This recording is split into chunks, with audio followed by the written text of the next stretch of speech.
Hello, everybody, and welcome back to that Milan podcast. Martino Puccio, Matt Santangelo, alongside you guys. Again, I know it's difficult and it must be a drag to ask anybody if you're new here or not. Please subscribe and follow the podcast here on this channel. And again, follow us on Apple and Spotify. Give us a 5-star rating. Unlike our club at the current moment in time, be sure to follow us on Twitter as well at that Milan podcast. Getting a lot of traction on TikTok lately. Had a Jerry Cardinale video about his lack of presence around the club. It's around like almost 10,000 views on TikTok. It's getting a lot of traction on there, as well as some of the other videos. So we appreciate all the support that we've been getting on most social media platforms. So again, we appreciate you guys. And yeah, we'll hop right into it. Sant'Angelo, obviously we were away. Not really going to discuss the Serie A victory over Bologna, where Milan have like a 0.02% chance of making Champions League, depending upon other results, but there is a chance. But we're really here to mainly talk about Coppa Italia and the other transfer rumors. So, first of all, how are you? How are you doing after witnessing another year of not winning Coppa Italia? Um, my thoughts were those that I tweeted earlier this morning, East Coast time. I didn't really feel anything. Like I didn't really have Yeah, any sort of same. like, and it's funny because I was watching the game on my phone while I was finishing up some things at work, and then I had to kind of commute in this abysmal traffic with all the rain this past week in the tri-state area. So like I had been listening to it and kind of like glancing at it when there's traffic. And at the final whistle, like I didn't feel anything. And when you look at how that second half specifically played out, where Milan didn't register a single chance on target, they didn't even test Skorupski. Again, that's a testament to Italiano, how he was able to prepare his team after the defeat on Friday. So we can't just all put this down to the pitfalls and issues and things Milan didn't do. Whereas, obviously you have to give respect to the team that won, Bologna, who won their first trophy in 50 years. But Yep. I think, my feelings were that I didn't really feel anything. I mean, I know we were in agreement that we wanted to win this. I think the majority of the fan base was like, "Hey, let's at least go for this." I know this is not going to completely, erase what an abysmal season we've had, but Yeah. 2 trophies, potentially Europa League, like it's not doom and gloom. It's not the worst season that we've seen. But you watch this match and you see it play out over 90 minutes, and you think that's this version of Milan. There it Yeah. is. There they are. They're back. Just when you think they're going to rope you in and you might get a trophy and you might feel good about the end of the season and going into the summer, maybe there's some questions that get answered.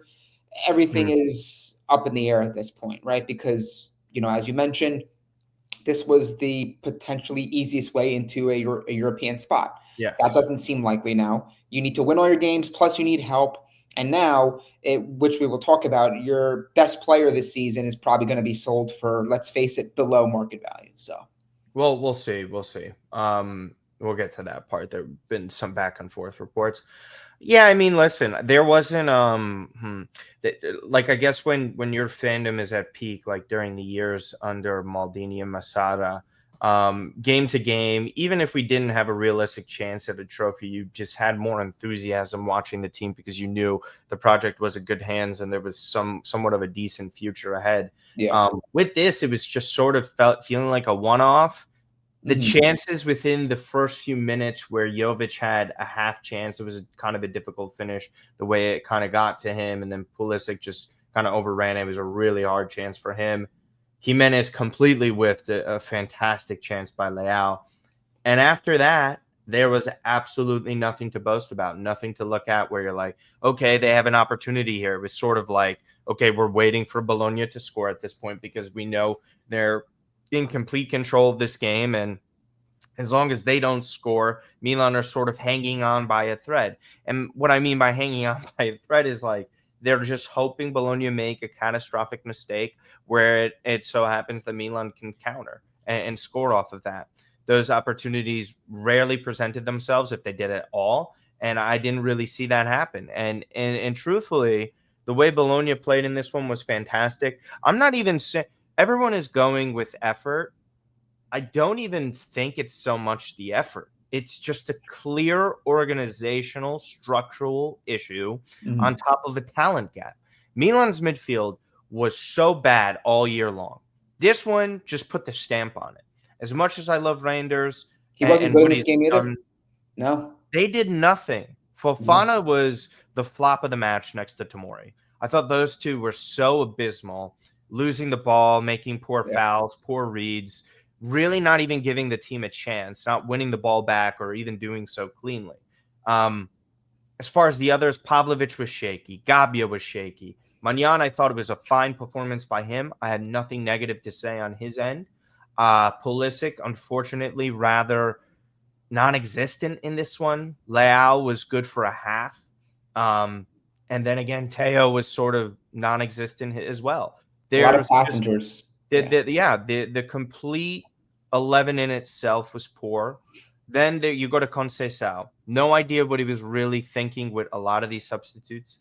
Tammy Abraham not really getting an opportunity to like later on. The João Felix sub was just stupid and silly in my opinion. Chukwueze could have or should have been subbed on sooner because of what we saw in the Serie A match. There was just nothing. There was no juice. You know when your team kind of feels like that they have a chance to win it. This one genuinely felt like Milan needed a miracle or a silly bounce in their favor for them to even knot it up, to maybe go to extra time, to maybe go to penalties, to have them win this. Under no circumstances throughout those 90 minutes did you think that Milan were going to win in those 90 minutes. It really had to have taken some sort of divine intervention for them to do it. It was Bologna's night from start to finish, outside of a little shaky start by them, because they've never really played in a match of that magnitude with that core, right? Outside of some of the Champions League matches that they had. Vincenzo Italiano putting in a masterclass of a performance by a manager, finally cementing how good he's been over recent years, unfortunately losing multiple cup finals, Conference League, and obviously Coppa Italia. I thought this was a great job by him. It was well-deserved by Bologna. It's well-deserved by their supporters who have been waiting for half a century for something. In a sense, that was cool, but you hate to see it have happened against your club. Yeah. For me, this was just another further stamp on how much of a failure this project has been under this current management, this current ownership. And I'm not happy we lost, but part of me feels like too bad, so sad ownership.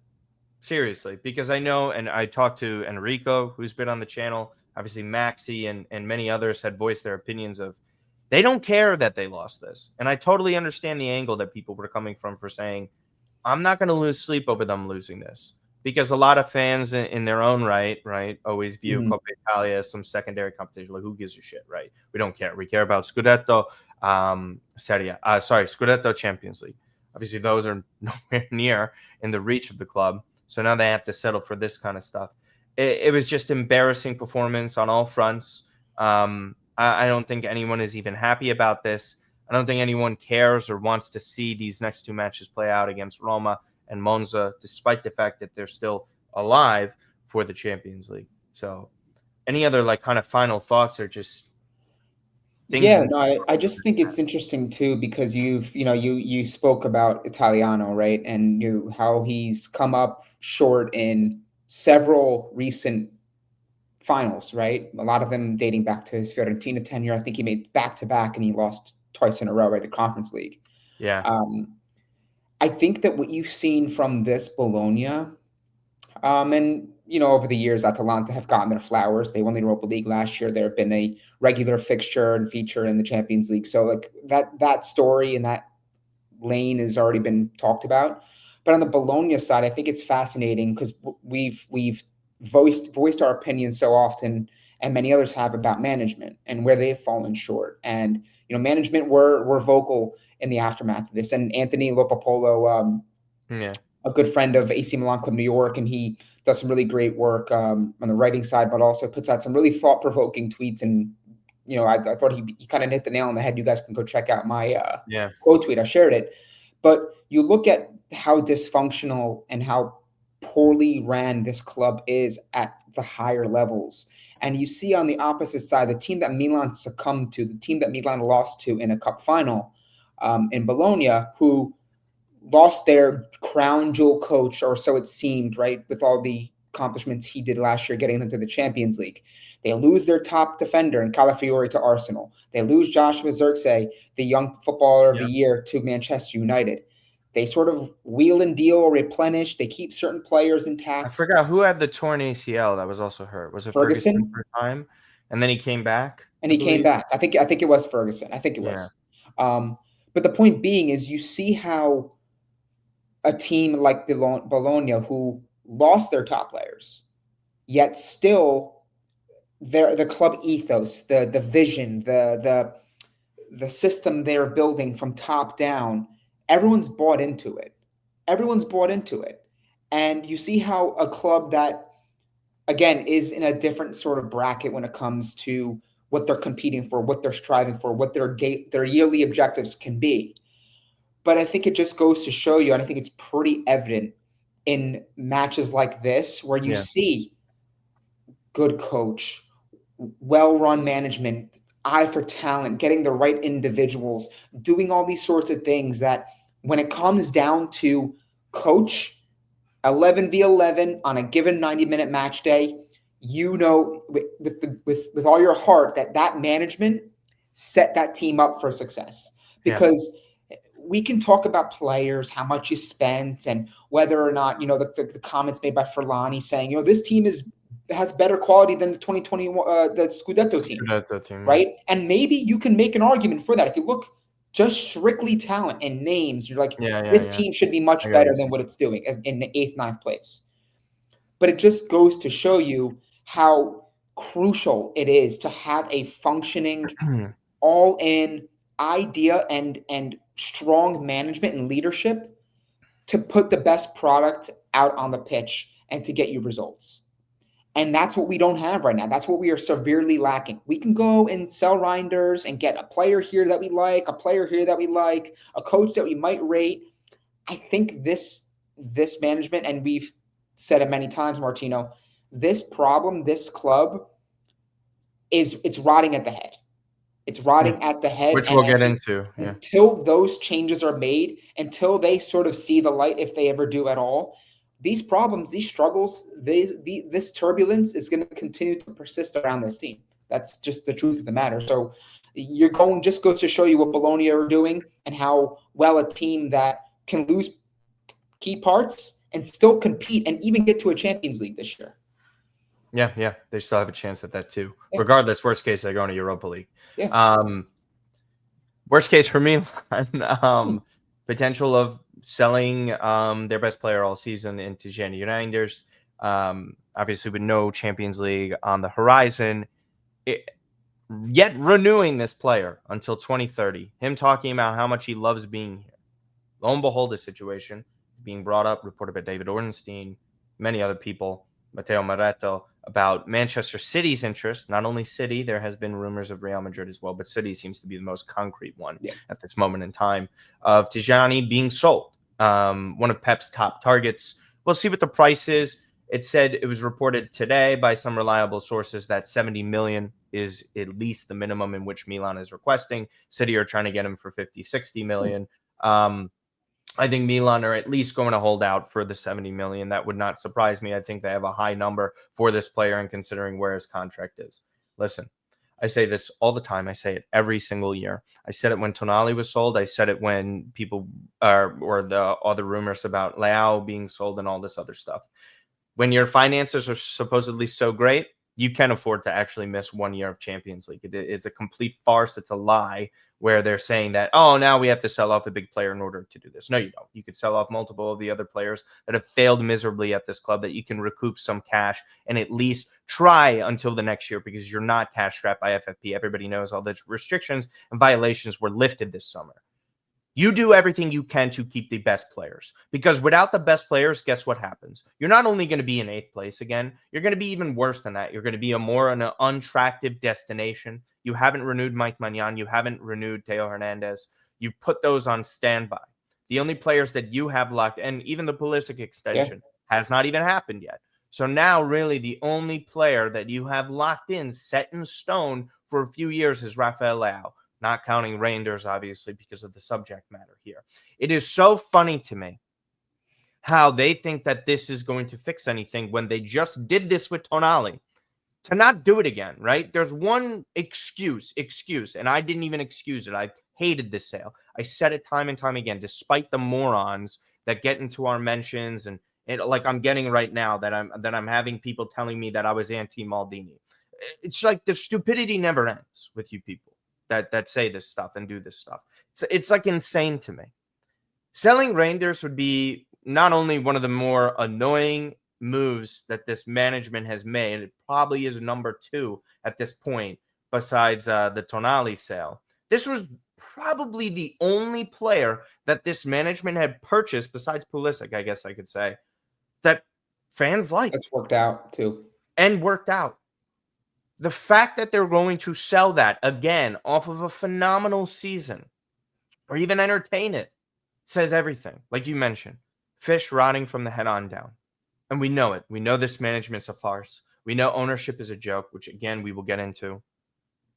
This would be such a pathetic move, once again, by this club.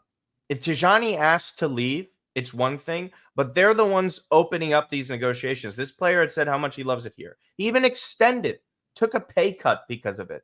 Not a pay cut, but a move and a signature in the way that he doesn't get a ton of money.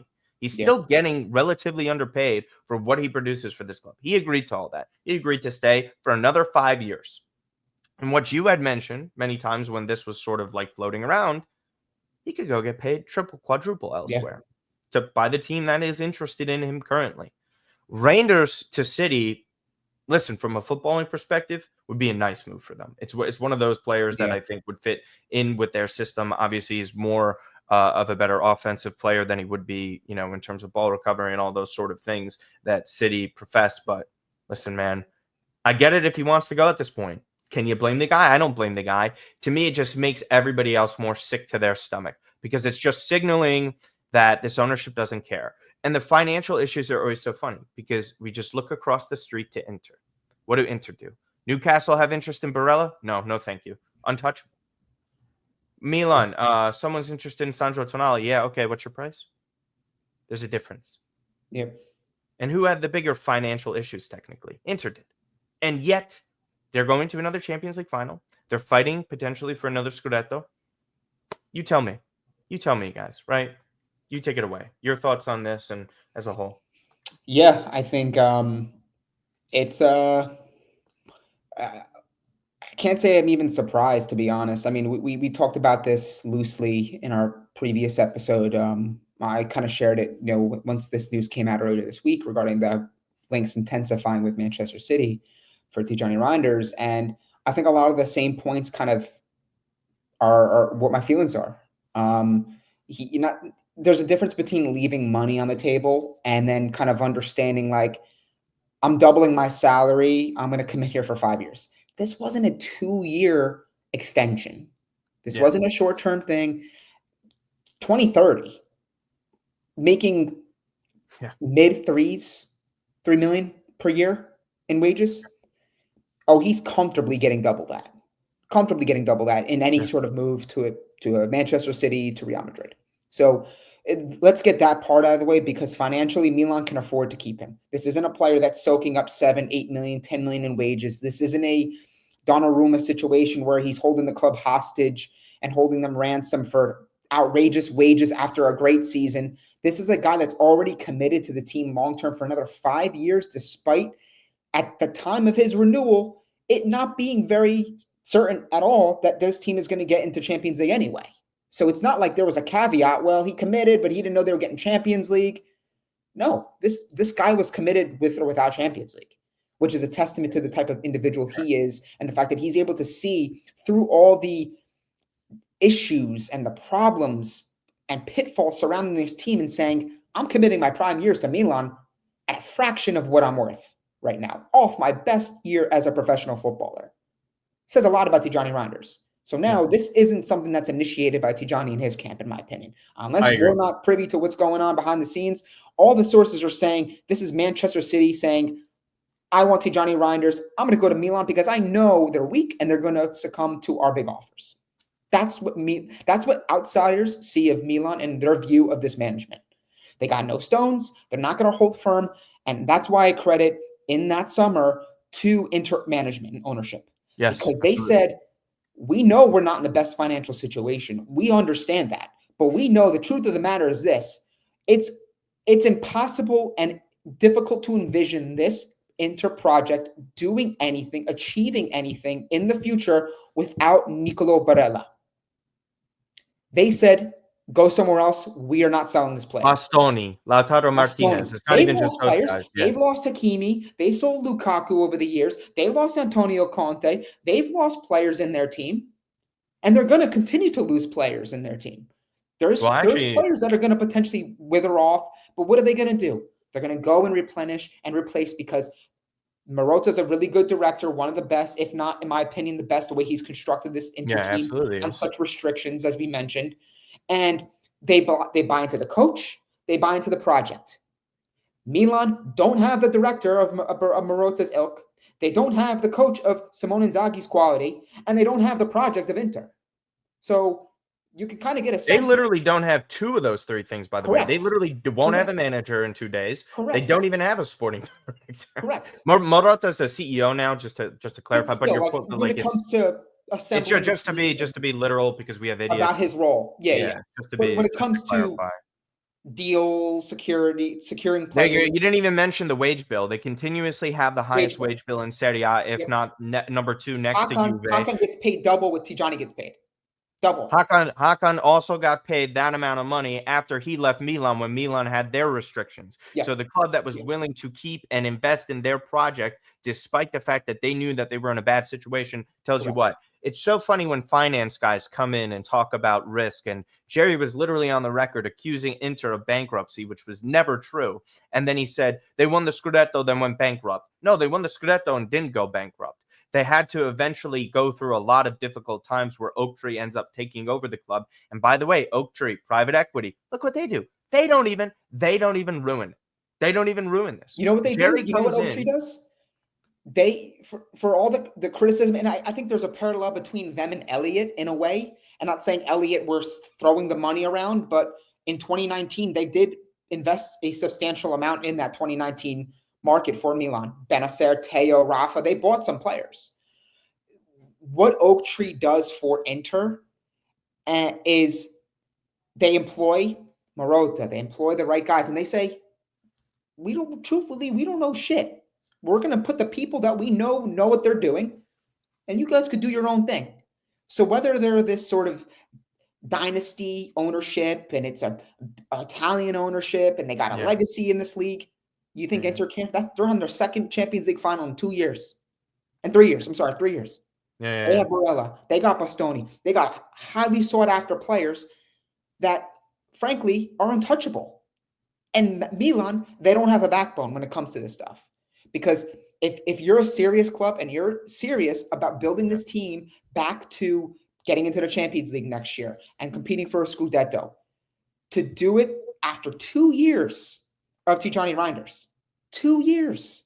This isn't a 5-6 year player. This isn't Rafa's situation where he's been here since 2019, 6-7 years, and it's like, hey, he's 26, 27, he wants to leave. 2 years you had this guy. So you sell Sandro Tonali, universally pissed off the entire fan base. That was universally like hated. A week or two after sacking Maldini. Right? Then the guy that is not a direct replacement is one of the replacements. You're going to sell him in 2 years after he becomes very good. Again, if I'm Rafa, I'm a lot of these players in this team. If I'm Maignan, am I committing my future, my last big contract to this team?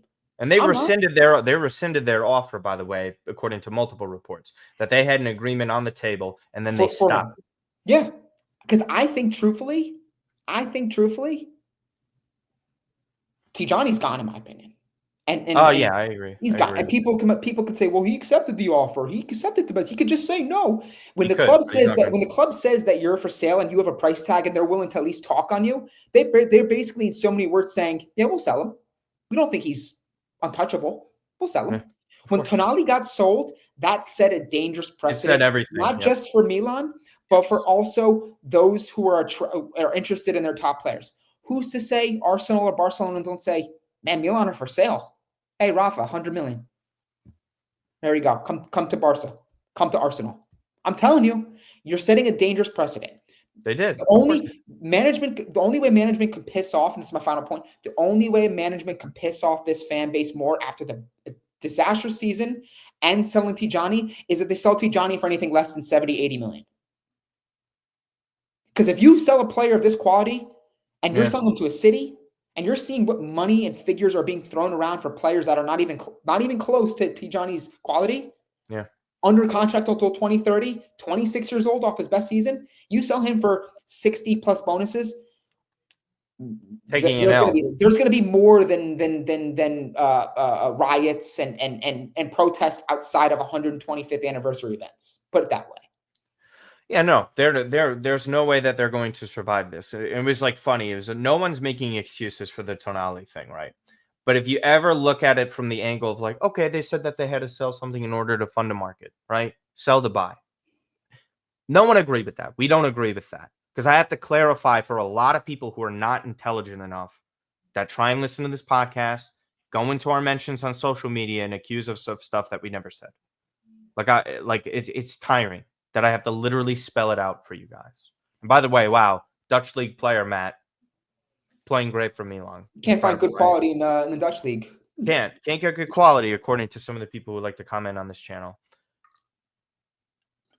You're right. The second that they sold Tonali, it was like, okay, yeah, the one excuse. Like Inter, they sold Lukaku for record money. Record money. It made sense on a level, right? But they invested it. They didn't really do it again. It was just really Hakimi, which is the other big sale. But that was like insane money too, right? Especially at the time. Inter never did that again. Milan, and that was around COVID too, by the way. Yeah, correct. And their ownership had no money because they were from China, and it was a whole financial issue. It was a huge thing. Yeah. Milan here. Again, record revenues, record profits, all these finances jumping up and down because they're doing so well. Oh, yeah, we still have to sell this guy. No, you don't. You just told us you're fine. Why are you doing this now? Shouldn't you want to build off of the players that you have in this kind of loose foundation now because it's crumbling from within? Tonali is arguably the best player in the Premier League. So even then they got robbed of their fucking money, by the way. They didn't even get enough. If you look at it from the perspective of the best midfielder in the Premier League, I get it. Rodri, ACL, won the Ballon d'Or. I know it. He's still the best player in that position, arguably in that league. And they paid, kind of, if you're looking at it, cut rate price. Caicedo, you could argue, best midfielder in the league this year. Enzo Fernandez went for over 100 million after just having a great 6 months in Portugal, where Tonali was great for a title-winning side and then great on the way to a Champions League semifinal. Romeo Lavia as well, one of the players that turned down Liverpool, went to Chelsea. How much did he go for, guys? He went for 80 million. So if Milan, again, go under market value, which what Matt thinks is likely to happen, and I wouldn't even be surprised. I'm not even going to make a proclamation. I think, like I've told people, they get a relatively high number that kind of meets their general idea of what they think he is worth. He's gone. And that's just, again, another slap in the face to the fans, which gets us to our final point here, because we don't have much time today. Boycotting of ownership. Again, I'm not a big fan of petitions. I have made this very clear. I don't think petitions, it just straight up, just saying a petition, just be like, sell, and then you sign your name. It's not going to work, okay?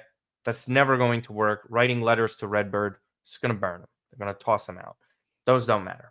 What I am saying is I have a petition for fans to agree to not go to games, to not purchase merchandise. Do not give them any of your money so they have it hurt their pockets. It's going to hurt them on the field. And it pains me to do something like this because I want to support this team week in, week out. I want to see them thrive. And them getting worse is not going to help that. But it's probably the only way this ownership goes. And to an extent, there is absolutely the argument of like, why is ownership and private equity going to sell a depreciating asset for less of what they bought it? Well, when usually you run it so badly, you're not going to have an opportunity to do that. So I think, it doesn't make sense for them unless they really get to the point where they're like, we have to cut our losses. That's the only way that truthfully happens. But I see no other choice here because Right now, every single action, every single move or lack thereof that they're making at this current moment of time is telling you what most people kind of sense from the second that they fired Maldini, since they got rid of Tonali, was that they don't give a shit about any of you. And that's how these people work. This guy, Jerry Cardinale, has not been in Italy since September. He refused to show up to the 125th anniversary party. He moved around his loan with Elliott so he can maintain control of the club a little bit longer, which was basically signaling that I'm not going anywhere for the time being. Got upset that fans were opposed to this. Why would you hate me? Why would you dislike? Tone deaf, a completely tone deaf person. Management is a joke that we talk about week in, week out. They still don't have a sporting director. Guys, it's May 16th. May 16th. You know how embarrassing that is? And they're supposedly selling a player or in negotiations to sell a player without a sporting director. It shows you how much they value a sporting So director. even They if don't. so even if you do something so unpopular, so hated as selling a guy like Tijani Reijnders, who would bring in a ton of money and effectively be the driving force of a revamp, Sure. you don't even have the guy to even carry out Yeah. a revamp right Who's now. doing that? Who's making those decisions? Is it Moncada? Moncada, by the way, his contract is still expiring. He has not officially signed a contract extension with the club. Zlatan doesn't have a defined role. He is not someone himself who has said he's in negotiations, but apparently he's involved somewhat. It just tells you one thing, guys. Giorgio Forlani is the main issue on a day-to-day basis at that club. He can go out, talk about in his press conferences, I'm not talking about this now. I'm well aware of the mistakes that I've made. I have to do everything I can to correct them. He still doesn't get it. This is a man with zero football background outside of supposedly being a Milan fan growing up, which could be a lie to just try and ease some people. This guy has never worked in football. He doesn't know how to build a team. His technical director has never been a director outside of being a scout, which is also a highly questionable scout at this point. Because if Moncada was so good, by the way, everybody, someone would have poached him by now.